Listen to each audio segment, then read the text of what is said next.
看到300多枚导弹，绝大部分被铁穹拦截，阿里哈梅内伊的内心总算是踏实了。根据美联社的报道，伊朗外长侯赛因·阿米尔·阿卜杜拉希扬在德黑兰举行的一个记者会上声称，伊朗在发动对以色列的空袭前，对美国进行了行动报备，称这是对以色列进行有限度的惩戒，且不针对美国个人或者基地。前脚朝以色列扔完导弹，后脚立马认怂，声称此案可视为已结案。用白话说就是你打我的我还了，咱俩谁也不欠谁。火力军对此想说，一口气扔几百枚导弹，这是一句话就能结案的事吗？做事犹如精神分裂的伊朗国到底都经历了什么？今天呢，火力军和大家一起简单回顾一下伊朗的近代史，试着从中找出埋藏在此次事件背后的真相。1935年以前，世界上没有伊朗，只有波斯。1921年，里萨沙阿·巴列维后称里萨汗发动军事政变后，时隔3年就建立巴列维王朝，并把国名也改成了伊朗。今天的故事，我们就从这一时期开始说起。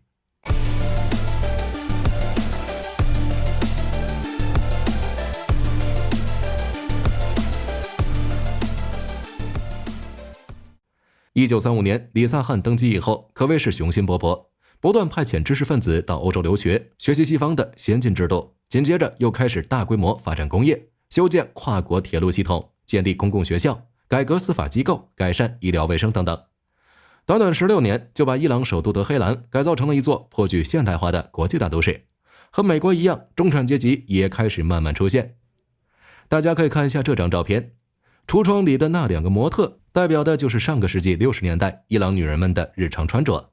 中间那2位消费者，代表的则是巴列维王朝以前以及现在伊朗女性外出的日常穿着。以此来看，里萨汗在推行高度世俗的政策过程中，所受到的冲击也是非常巨大的，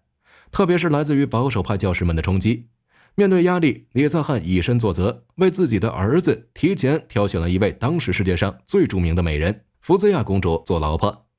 福兹亚公主是埃及国王法鲁克一世的妹妹，为了两边都有面子，里萨汗还专门为自己的儿媳在埃及和德黑兰分别举办了2场隆重的西式婚礼，以此向外界明确自己世俗化的政治策略。第2次世界大战期间，里萨汗眼睛不好使，暗中支持德国。战后在苏联和英国的双重压力之下，不得已将王位禅让给了自己的儿子穆罕默德·里萨·巴列维。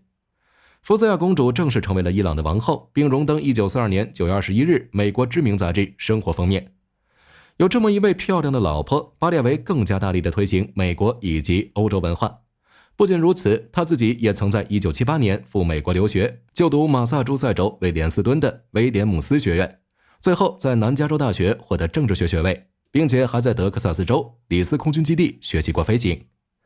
那一时期的伊朗，女性不仅可以不戴头巾，穿短裙短袖，出门还可以打扮得漂漂亮亮，时尚程度完全不亚于今天的欧洲女性。在外交和贸易层面，伊朗也得到了美国和英国的全面支持，再加上本国丰富的原油储备，伊朗的现代化、工业化进程发展得非常迅速。1963年，巴列维主张以和平改革的手段，把伊朗变成一个经济工业强国。伊朗由此迎来了历史上最具意义的一次改革——白色革命。改革前的民意调查显示，国民支持率达到了 95% 以上。随后，巴列维便开始了政教分离的社会改革。首先，他引入新颖的经济概念，比如开设国有重工业，给工人分红，对森林牧场资源国有化以及土地改革等等。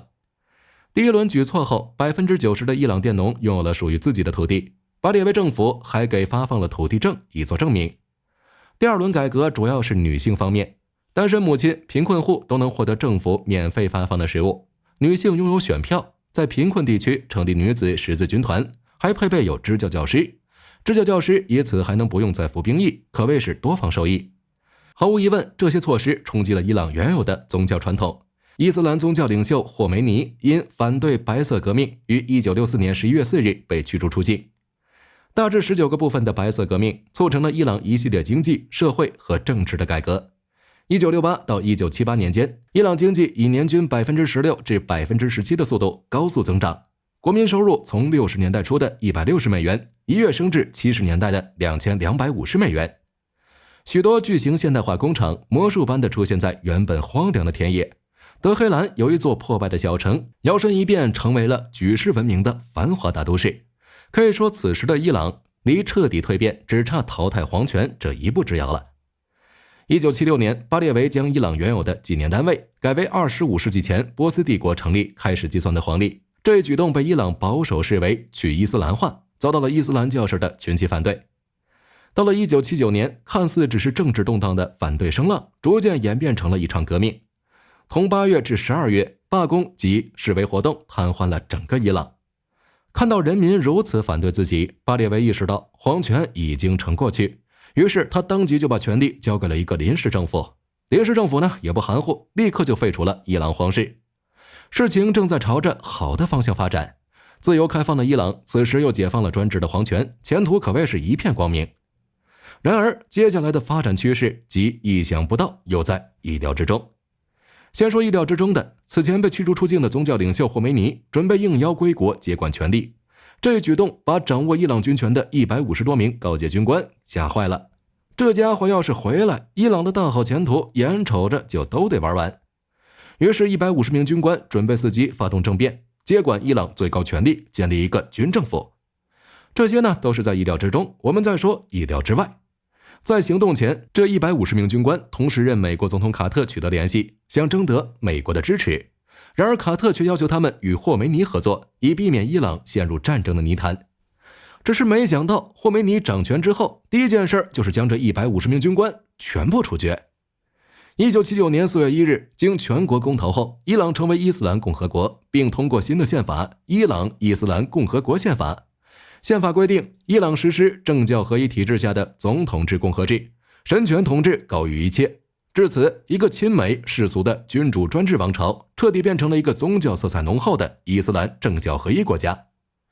政治层面呢，伊朗人可以用高于50%的选票选出总统，总统属于国家元首，兼任政府首脑，全面领导内阁。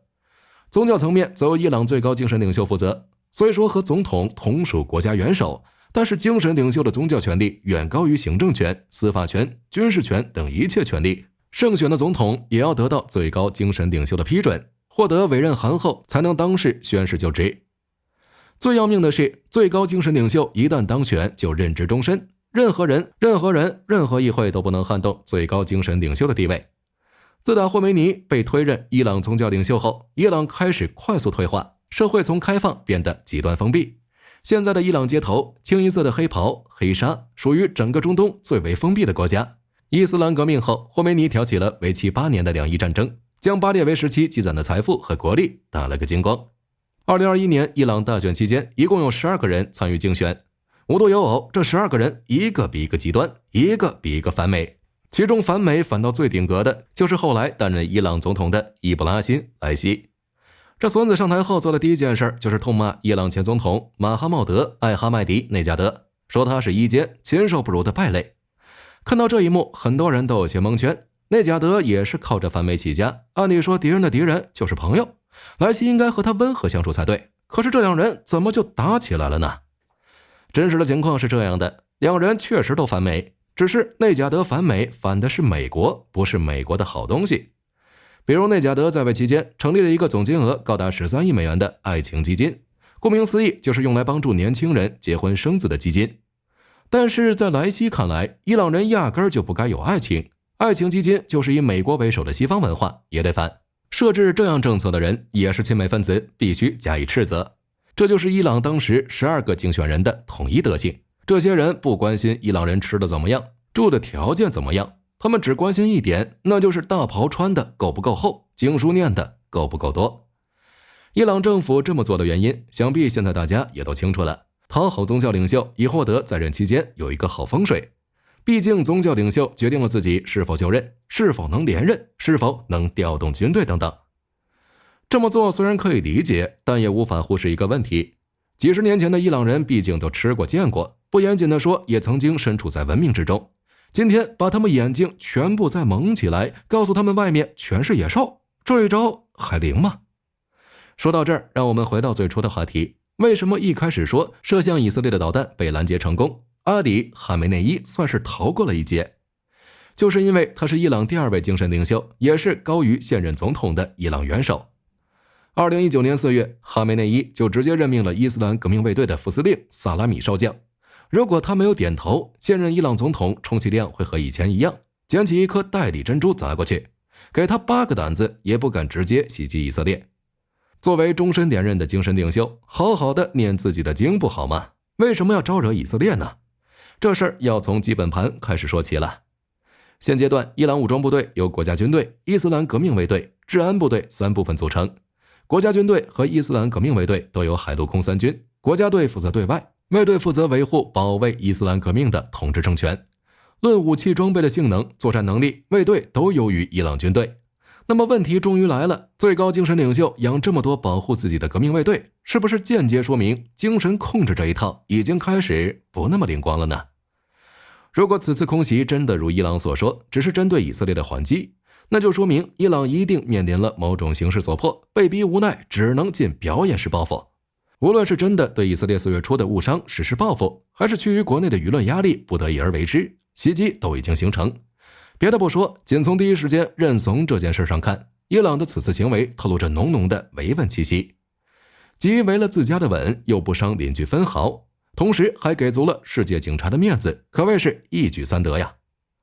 甭管是演给伊朗人还是演给美国人，看到300多枚导弹绝大部分被铁穹拦截，阿里·汉梅内伊的内心总算可以踏实了。否则一旦造成以色列平民伤亡，那可就是假戏真唱，想收场恐怕不是一顿解释就能解决了。